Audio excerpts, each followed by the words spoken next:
고쿠센, 극주부도, 도쿄 리벤저스 같은 만화를 아시나요? 세 작품은 한 가지 공통점을 가지고 있는데 모두 일본의 범죄 조직, 야쿠자를 소재로 하고 있다는 것입니다.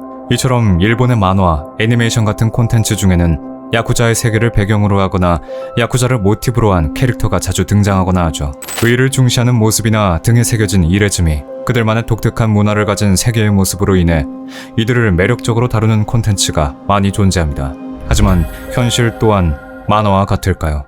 여기 야쿠자의 딸로 태어나 그들의 세계 한복판에서 자라 야쿠자의 실체를 고발하는 한 여성이 있습니다. 거리에는 네온 사인 불빛이 가득하고 골목마다 술에 취해 시끄럽게 떠드는 사람들로 줄비한 저녁, 한 여성이 약에 취한 채 낡고 지저분한 모텔방에 누워 있었습니다. 그녀의 위로 어두운 그림자가 졌지만 여성은 익숙한 듯 그녀에게 쏟아지는 폭력을 받아내고 있었는데요. 그 모든 구타와 폭행을 묵묵히 감내하던 여성은 문득 이번에는 진짜 죽을지도 모르겠다는 생각이 들었습니다.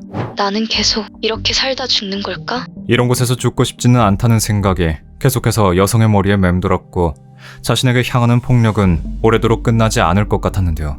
한참 뒤 몸을 일으킨 여성은 몸은 천근만근하고 머리는 깨질 듯 아파왔지만 무거운 몸을 끌고 집으로 돌아가며 깨달았습니다. 이제는 이 모든 일을 그만해야 될 때라는 걸. 그리고 그 순간 여성의 머리 위에는 밝고 커다란 달 하나가 떠 있었습니다. 1968년 오사카의 사카이, 텐도 쇼코는 가족들의 축복 속에서 태어났습니다. 쇼코의 어릴 적 기억은 아주 다채로운 색들로 채워져 있었는데요. 성공적으로 사업을 운영하던 아버지 텐도 히로야스로 인해 쇼코는 넉넉하다 못해 풍족하다고 할 만한 집에서 살고 있었고, 어머니는 자식에게 사랑을 넘치게 주는 자상한 사람이었기 때문이었죠. 그러던 어느 날 할머니가 돌아가시게 되고 쇼코는 깜짝 놀라고 말았습니다. 가족들이 모두 모여 할머니의 유언장을 확인하던 날, 쇼코의 삼촌 중 한 사람이 아버지에게 삿대질을 하며 소리친 것이었죠. 당신 같은 족속들에게는 단 한 푼도 못 줘. 가족들이 서로 삿대질하며 언성을 높이는 무서운 분위기 속에서 처음으로 쇼코는 무언가 알 수 없는 불안감을 느꼈는데요. 쇼코는 동시에 주변 사람들이 자신을 보는 시선이 심상치 않다는 걸 깨달았습니다. 어린 쇼코가 집 근처를 뛰어다니며 놀고 있으면 이웃집의 담장 너머로 누군가 쇼코를 보며 수근거리는 듯 했고, 학교에서는 같은 반 친구들이 쇼코를 힐끗거리며 피하곤 했는데요. 자신의 삶이 남들과는 다소 다르다는 것을 어렴풋이 알고는 있었지만 그럼에도 불구하고 단란한 가족들 틈에서 쇼코는 행복했습니다. 쇼코를 괴롭히던 남학생이 그 말을 입 밖으로 꺼내기 전까지는 말이죠. 야, 너네 아빠 야쿠자라며? 쇼코의 행복했던 어린 시절은 야쿠자의 보스였던 아버지가 조직 간의 파벌 싸움으로 인해 체포되어 징역형을 받음과 함께 산산조각나고 말았습니다. 쇼코의 아버지에 대한 소문이 동네의 골목골목을 휩쓸기 시작했죠. 어렴풋이 알고 있었던 주변인의 시선이 날카로운 실체가 되어 쇼코를 찌르게 될 날이 점점 다가오고 있었습니다. 처음에는 씩씩하게 이겨낼 수 있을 것이라고 생각했던 쇼코였지만 어릴 때부터 쇼코를 불안하게 만들었던 주변의 시선은 이지메라는 형태로 쇼코에게 돌아왔습니다. 무리지어 쇼코를 구타하려는 남자아이들에게 맞서 싸운 쇼코는 아등바등 저항해 가까스로 위기에서 벗어났지만 흐르는 눈물을 멈출 수는 없었습니다. 자신이 어디를 가든 아버지의 그림자가 계속해서 따라붙을 것을 알고 있었기 때문이었죠. 어린 쇼코가 기댈 수 있는 곳은 아무데도 없었습니다. 4살부터 14살 사이 어린아이의 면회를 금지하는 일본의 법으로 인해 쇼코는 아버지가 석방될 때까지 아버지를 만날 수도 없었고, 어머니는 분명 사랑을 가득 주는 자상한 사람이었지만 쇼코가 받는 괴롭힘을 알아차리지는 못했습니다. 아버지가 감옥에서 형량을 모두 채우는 동안 아버지의 조직과 가족 사업을 모두 책임져야 했던 어머니의 시선은 쇼코에게까지는 닿지 못했죠. 그래도 어린 쇼코는 아주 조금의 기대를 했습니다. 시간이 지나면 무언가 달라질지도 모른다고. 하지만 이 모든 일은 쇼코가 앞으로 겪을 일의 예고편일 뿐이었고, 비극은 쇼코의 앞에 어느 순간 성큼 다가와 있었습니다. 시간이 지나 아버지가 감옥에서 석방되었지만 쇼코의 삶이 달라지는 일은 없었는데요. 오히려 쇼코의 인생은 최악으로 치달았습니다. 석방되어 자유를 되찾았지만 다루기 힘들 만큼의 빚을 지고 있던 히로야스는 빚을 갚기 위해 아버지로서 가장 최악의 선택을 했는데요. 바로 빚쟁이에게 딸인 쇼코를 팔아넘긴 것.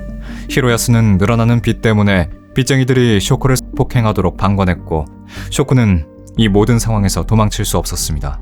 아직 성인도 되지 못한 어린 그녀를 보호해줘야 하는 보호자의 학대로부터 벗어날 길은 보이지 않았고 쇼코는 점점 엇나가기 시작했는데요. 폰드를 흡입하는 등 약을 하고 불량하게 살던 쇼코는 약에 취한 채 폭행 사건을 저지르는 바람에 8개월간 소년원에 들어갔다 나오기까지 했습니다. 이 모든 일이 지나간 후에도 쇼코의 삶은 나아지지 않았고 쇼코의 인생은 그대로였죠. 쇼코는 자신의 인생이 마치 구렁텅이 속에 있다고 생각했습니다. 그다지 살고 싶다는 생각도 들지 않았던 쇼코는 마약과 폭력 등 갖은 범죄에 둘러싸인 채 방탕하게 생활을 했는데요. 그렇게 19살이 되어서까지 인생에 아무런 전환점을 맞지 못한 쇼코는 더러운 모텔방에서 빚쟁이에게 구타를 당하다 어쩌면 진짜 죽을지도 모르겠다는 생각을 하게 됐습니다. 그리고 그와 동시에 문득 딱 한 가지 문장을 생각해냈죠. 이런 곳에서 죽고 싶지는 않다. 텐도 쇼코와의 만남은 우연히 이루어졌습니다. 김영사와 야쿠자에 관련된 사건을 조사하던 중이었는데요. 술과 돈, 여자와 폭력에 대한 묘사는 언제나 넘치는 야쿠자. 하지만 그들의 가족과 연인에 대해서는 알려진 바 없이 대부분이 상상으로 이루어져 있었죠. 그렇기 때문에 야쿠자의 딸이면서 연인이기도 했던 그들과 밀접한 관계 속에서 살았던 그녀의 이야기가 궁금했기에 저는 쇼코에게 그 이후 어떻게 되었는지 물었습니다. 암울하고 거친 사람이지 않을까 짐작한 제 예상과는 다르게 처음 마주한 쇼코는 시원하게 웃으며 말했죠. 세상에 뜻대로 되는 건 없더라고요. 빚쟁이에게 구타를 당하던 쇼코는 죽음이라는 공포로 인해 더욱더 살고자 하는 동기를 얻게 되었고 그렇게 쇼코는 수중에 한 푼의 돈 없이 무작정 도쿄로 향했다고 했습니다.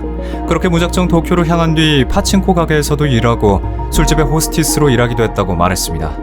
성인이 되어서야 겨우 자신만의 인생을 꾸려나가던 쇼코. 하지만 세상은 쇼코에게 그리 친절하지 않았는데요. 쇼코는 살아가며 항상 인생 가장 최악을 달리고 있다고 생각했지만 언제나 더한 최악이 그녀를 찾아왔고 이번에도 최악의 일이 다가왔다고 했습니다.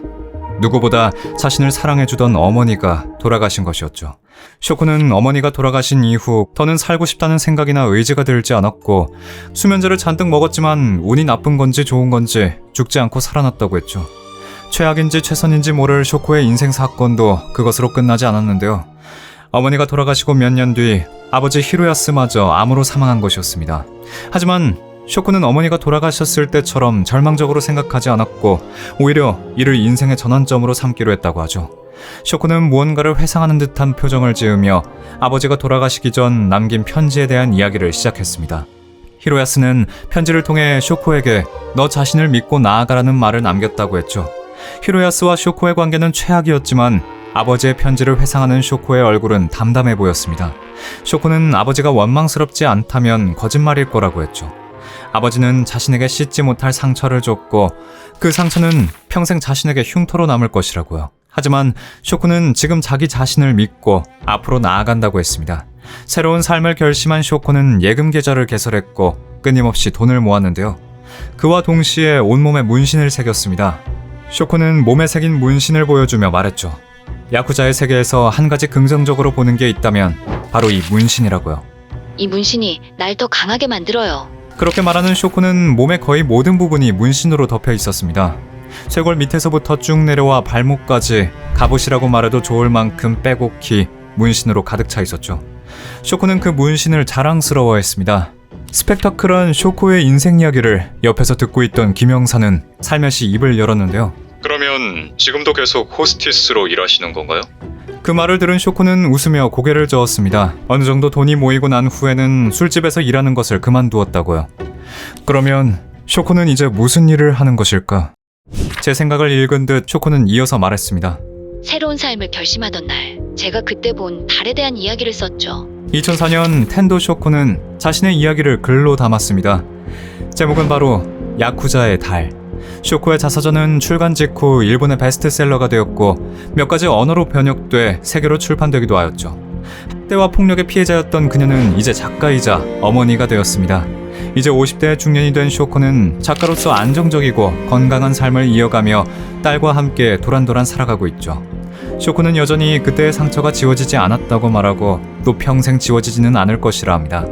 그녀가 현재 행복한지 아닌지는 그녀만이 알고 있을 것이죠. 다만 한 가지 확신할 수 있는 것은 그녀는 지금 그녀의 삶을 온전히 누리며 제대로 살아가고 있다는 것입니다. 자식은 부모를 고를 수 없죠. 부모가 평범한 회사원일지, 유명한 연예인일지, 가난할지, 부유할지 고를 수 없듯 부모가 사랑을 줄 사람인지, 아픔을 줄 사람인지도 우리는 고를 수 없습니다. 그리고 동시에 모두가 각자의 사정과 각자의 이야기를 가지게 되겠죠.